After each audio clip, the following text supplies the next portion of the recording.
방송회를 오늘 시작합니다. 저희들은 벌써 6개월 전부터 워낙 코로나 전국 때문에 시장에 있는 상인분들이 어렵고 자영업자분들이 어려워서 67군데 시장을 다녔습니다. 포항 죽도시장, 마산 어시장, 또 자갈치 시장 등등 전국의 67군데서 시장을 다닙니다.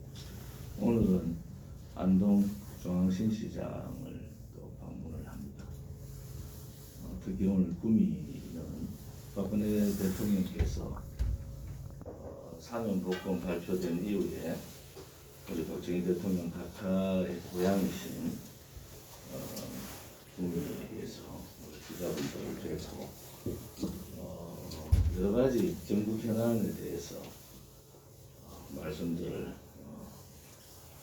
질문을 드리고 제가 생각하는 부분에 대해서 말씀을 드리도록 그렇게 하겠습니다. 격식 없이 어떤 질문이라도 주시면은 그 질문에 따라서 답을 드리도록 그렇게 하겠습니다. 제가 출마 선언을 하고 2달 가까이 됐습니다. 그때 통합의 문을 열어놓겠다 이렇게 말씀을 드렸고, 그 통합의 의미는 정당 간의 통합이라기보다는 후보 단일화 연대 부분을 주로 얘기했고요. 이준석 국민의힘 대표로는 이런 연대나 통합 논의가 거의 불가능하다. 저도 국회의원을 그 당에서 3선 10년을 하다 나온 사람으로 구조적으로 잘 알고 있고, 이준석 대표는 전혀 외부의 사람들의 얘기를 듣지 않는 대단히 독단적이다. 이준석 대표가 대표될 때 이준석 때문에 정권 교체가 어려워질 거다. 저는 그렇게 말한 사람입니다. 윤석열 후보가 그때 제가 말씀드린 것은 경선 후보가 정해지면은 연대 통합 부분에 대해서 야권 단일화 후보 부분에 대해서 경선 후보가 해법을 내야 된다. 지혜를 모아야 될 거다. 이렇게 말씀을 드렸고요. 윤석열 후보가 되고 난 다음에 작금의 사철을 보면 대단히 우려스러운 일들이 벌어지고 있다. 첫째는 이재명 후보는 제가 어제 TNS도 얘기했지만은 대통령이 되면 안 되는 사람이다. 어떻게 이념적으로도 좌파 정권이 들어와서 저는 문재인 좌파 독재 정권이라고 하는데 독재 조건을 다 가지고 있고 하나는 가장 무능하고 무책임한 정권이었다. 그런데 그보다도 색깔적으로 더 빨간 사람이 대통령이 되는 것은 대한민국이 굉장히 불안하다. 이렇게 말씀을 드리는 겁니다. 그래서 어제 한마디 했어요. 김재동 씨한테. 이재명은 안 됐으면 좋겠다. 그거는 전제를 하고요. 그러면은 윤석열 후보는 어떤가? 어제도 대통령께 자기가 재임 기간 중에 검찰로서 또 특검으로서 소임을 할 수밖에 없었다. 그리고 인간적으로, 정치적으로 굉장히 미안하다. 이런 표현을 썼는데 맞지 않습니다. 자유파 국민들은 그런 생각이 아니에요. 윤석열 그 당시 검찰이 특검이 하루에 10시간씩을요 6개월 동안 수갑 채워서 끌고 다녔습니다.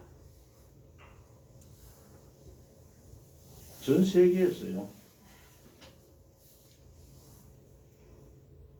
형이 확정되지 않은 대통령을 그런 식으로 모멸을 준다든지 비인간적으로 한 것은 맞지 않습니다.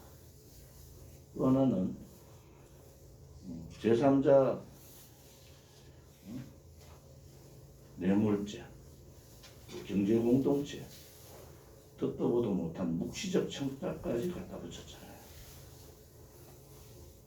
그것은 옳은 판단이 아니고 본인의 특검으로서의 직책 또는 중앙지검장으로서 검찰총장으로서의 직책을 법적 태도를 뛰어넘는 불법 행위입니다. 우리는 그 부분에 대해서 사과를 하라는 거예요. 그냥 둘이 뭉실 넘어가는 식으로 그렇게 하는 것은 옳지 않다. 또 하나는 이번 대통령께서 갑자기 사면 복권되셨잖아요. 사면심의위원회가 박범계 장관 말대로 100% 동의를 해서 사면이 됐다. 그러면은 삼성병원에 있을 때의 그 질병 말고 또 다른 병환이 문제가 된 거다. 정신적 불안 뭐 이런 얘기를 하고 한편으로는 식사를 못할 정도의 치아에 문제가 있다 이런 얘기가 나오지만은 이제는 이 부분에 대해서 윤석열이 어떻게 생각하는가에 대해서 분명히 입장이 필요해요. 왜냐 그러면 윤석열은 박근혜 대통령에 대해서 45년 구형을 한 사람. 그리고 결국은 22년형을 받았습니다. 뇌물을 주지도 받지도 않은 대통령을 22년형을 때리고 뭐 형이야 법정에서 했지만 45년 구형을 했어요. 구속 연장 요건이 안 되는데도 어거지로 구속 연장을 해서 구속을 장기적 구속을 만들어 버렸잖아요. 소위 기본적인 인권이나 기본적인 법적 자유 자체를 무너뜨렸다. 저항권 자체를 할 수 없게 만들어버렸어요. 그런데 지금 윤석열 후보가 내가 검찰 재직 중에 나의 소임이기 때문에 다 했다는 것은 옳지 않습니다. 일제시대 때요. 광복되고 난 다음에 친일파들이 다 그래 얘기했어요. 김일성이 남침했을 때요. 빨간 한장 차고 그렇게 다니던 사람들이 다 그렇게 얘기했습니다. 윤석열의 지금의 태도로는 우리 공화당뿐만이 아니라 박근혜 대통령을 아끼는 분들의 분노를 이해를 못하고 있구나 이런 생각을 합니다. 또 박근혜 대통령께서 병환이 어느 정도인지 이제는 정확하게 밝힐 필요가 있다. 그렇지 않음으로 해서 많은 얘기들이 나오고 있지 않습니까? 우리 공화당은 내일 박근혜 대통령이 밤 12시 31일 0010으로 이제 자유의 몸으로 국민의 품으로 오신다는 그 부분에 대해서 환영의 입장을 갖고 오늘부터 수많은 분들이 박근혜 대통령이 국민의 품으로 오는 자유의 몸에 되시는 데서 엄청난 화환들이 들어올 겁니다. 삼성병원 옆에. 그래서 자유의 화환의 물결이 산을 이룰 거다. 그것이 국민들의 민심이라는 것을 똑바로 보여줘야 됩니다. 박근혜 대통령의 거취 부분에 대해서 이런저런 말씀도 있는데 가장 중요한 것은 대통령께서 건강이 좀 회복되시고 자유의 몸이 되시면은 가족분들을 제일 먼저 만나지 않겠습니까? 뭐 저는 내용을 좀 알고 있습니다만은 대통령께서 뜻을 말씀하시기 전까지는 제가 자제를 합니다. 하나는 가족분들 만났을 때, 박지원 회장을 만났을 때 대통령에 대한 거치 문제, 또 대통령의 성정으로 가서 누구의 도움을 받아서 뭐 거치를 정한다든지 그런 거는 저는 아니라고 봅니다. 그래서 형제들이 형제간들 간에 가족들 간에 거치 문제는 결정이 되지 않겠는가. 또 현재 그 사면심의의 소견으로 의사들 소견으로 6주 정도의 더 진료가 필요하다 이런 소견이 있기 때문에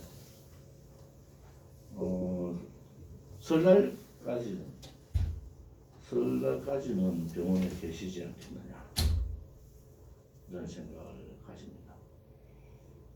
대통령께서 고향이 태어나신 곳이 대구고 또 정치적 고향 또한 대구지 않습니까?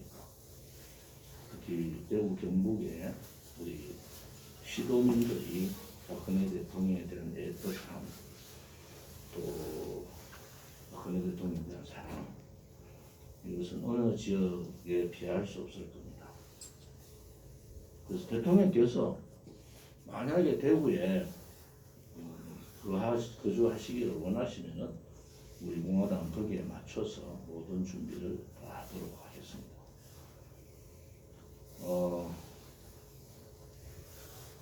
이제 정치적으로 후보 부분에 대해서 좀 말씀을 드리면은 제가 야권 후보 단일화를 얘기하고 윤석열 후보가 뭐 좌파들이야 이재명이야 까도 끝이 없는 비도덕성 반정체성 또 폐륜적 행위 뭐 이런 것들이 너무나 많았고 제가 행정위원회 간사를 하면서 또 행정위원회에 있으면서 경기도 감사를 주도했던 사람이에요. 3년 전 감사에서 제가 이재명 지사한테 그랬어요. 그랬더니 당신은 조폭 영화에 나오는 거와 똑같은 그런 행태를 하고 있느냐. 그게 실질적으로 생방의 지리상입니다. 그런 인물이 지금 소위 말하는 더불어민주당의 후보가 됐다는 것은 잘못한 겁니다. 후보를 잘못 뽑은 거예요. 또 윤석열 후보는 경선 이후에 윤석열 후보의 행보가 굉장히 잘못된 겁니다. 첫째는 5.18 정신을 헌법 전문에 넣는다는 것은 개헌의 얘기고 어느 자유우파 국민이 5.18 정신을 헌법 전문에 넣으라고 했습니다. 문재인 좌파 독재 정권도 하지 못한 것을 국민들한테 물어보지도 않고 5.18 정신을 헌법 전문에 넣는다고 자기의 개사과를 얻기 위해서 이 엄청난 얘기를 그렇게 쉽게 하는 모습을 보면서 저 사람이 과연 역사에 대한 가치관을 갖고 있는가 혹은 진행 중인 5.18 문제에 대해서 제대로 알기는 하는가. 저는 행정안전이 오래 있었고 간사까지 했던 사람으로 5.18 부분에 대해서 많은 내용들을 알고 있는 사람. 유공자와 가유공자가 있고 그 가유공자가 유공자 숫자를 뛰어넘고 유공자로서의 떳떳해야 될 유공자 명단을 공개하지 못하고 그 유공자의 혜택이 어디까지 가는지도 모르는 현 상황에서 계속적으로 늘어나는 5.18 유공자 부분 자, 이 부분을 헌법 전문에 넣었을 때 역사에 윤석열 후보가 그 역사에 진행되는 상황을 헌법 전문에 넣는 순간에 논쟁을 못하고 또 하나는 5.18 재갈법이라고 그러죠. 5.18에 대한 비판을 하지 못하는 그거는 국민의힘에서 투표에 참여가 안 했는 거부했던 거잖아요. 그것을 국민의힘의 대통령 후보라는 사람이 의원들하고 논의도 없이 광주 가서 그런 엄청난 얘기를 하는 것은 조금은 무모하다. 도대체 대한민국에 대한 정체성을 가지고 있느냐. 역사의 가치 부분에 대해서 갖고 있는 사람이 이런 얘기를 했어요. 두 번째는요. 가난한 사람하고 배우지 못한 사람은 자유에 대해서 잘 모릅니다. 이것은요, 바로 보수 후보로서의 자격박탈입니다. 우리 국민들은요, 대부분이 다 나는 좀 가난하다고 보는 거예요. 우리 국민들은 대부분이 다 나는 조금 더 배웠으면 좋겠다는 생각을 갖고 있는 분들이에요. 강남에 사는 강남 좌파나 자기 개인이나 가족들만 생각하는 그런 개인 가족주의에 물 빠져 있는 사람 말고 어떻게 우파의 대통령 후보가 그러한 망언을 할 수 있느냐. 이 차원은 이념의 차원이에요. 소위 막스 레닌 사상 중에 에리트론이 있습니다. 에리트들이 깨치지 못한 민중을 깨치는데 혁명은 에리트들만 하고 그런 좌파 논리에 굉장히 매몰되어 있다는 것을 저는 느끼고 있습니다. 그래서 도대체 이념의 잣대가 뭔가? 세 번째는 저도 국민의힘에 10년을 있었고 저는 보수 정치인으로 오랜 세월을 했지만 민주당을 선택해야 되는데 민주당의 선택지가 없어서 국민의힘으로 온다는 것은요, 이것은 보수 정당의 지도자가 아니에요. 민주당에 기회가 있었으면 민주당에 가야 될 사람은 그 사람은 민주당 사람이지 어떻게 국민의힘의 사람입니까? 이런 일련의 사태들을 보면서 야, 큰일 났구나. 도대체 문재인 좌파 독재 정권의 붉은 적폐를 청산해야 될 우파의 후보가 청산은 고사하고 그런 상황으로 가고 있다. 또 문재인 좌파 독재 정권이 못 박았던 좌파 악법, 사회주의 경제 관련 정책, 법, 노조 천국을 만드는 노동 3법, 부동산 3법, 9.19 군사합의, 판문점 선언, 중국의 굴종적인 얘기를 한 산불 정책, 뭐 이런 부분들을 다 뒤집어 가지고 다시 정상으로 해야 되는 사람이 그런 생각을 갖고 있으면은 이것은 후보를 교체할 수밖에 없다. 자, 윤석열 후보를 지지하고 국민의힘을 지지했던 사람들이 저는 그게 보이거든요. 왜? 그것이 제가 말한 것이 아니고 김종인 총괄선대위원장이 총괄선대위 되고 이틀 만에 정권 교체 한다고 실수만 하지 않으면 정권 교체 한다고 했어요. 그리고 정권 교체하면 정계 개편하겠다. 그리고 2, 3일 있다가 내각제 얘기를 합니다. 그 표현이 뭡니까? 내각제 정계 개편은요, 민주당하고 내각제 정계 개편을 하는 거예요. 그리고 김종인 영감 그 말 그대로 하면 민주통합정부 만들겠다. 국민 여러분께서 자유파 국민들이 민주당하고 손잡고 야합해가지고 민주통합정부 만들고 이원집정부제나 내각제로 간다는 것은 이건 있을 수 없는 일이다. 이것은 국민을 자유우파 국민을 속이는 거다. 기만이잖아요. 사기잖아요. 대선 자체가. 지지하는 사람들은 붉은 적폐 청산해라. 대한민국의 정체성을 바로 세우자. 자유민주주의 체제 침탈 부분, 자유시장 경제 침탈, 자유우파의 역사를 좌파로 바꾼 역사 뒤바뀌고 이런 걸 다 바꾸라는 거잖아요. 그런데 김종인 총괄선대위원장이 민주통합정부, 민주당과 야합해서 민주통합정부 만들겠다. 이 선거는 윤석열로 가면 안 됩니다.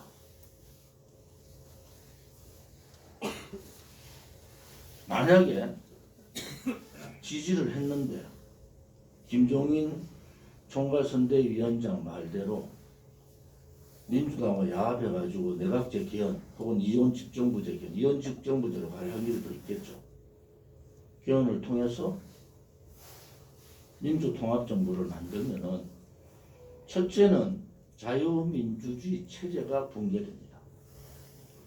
두 번째는 그들이 박아놓는 사회주의 경제, 소위 자유민주주의 시장경제가 무너집니다.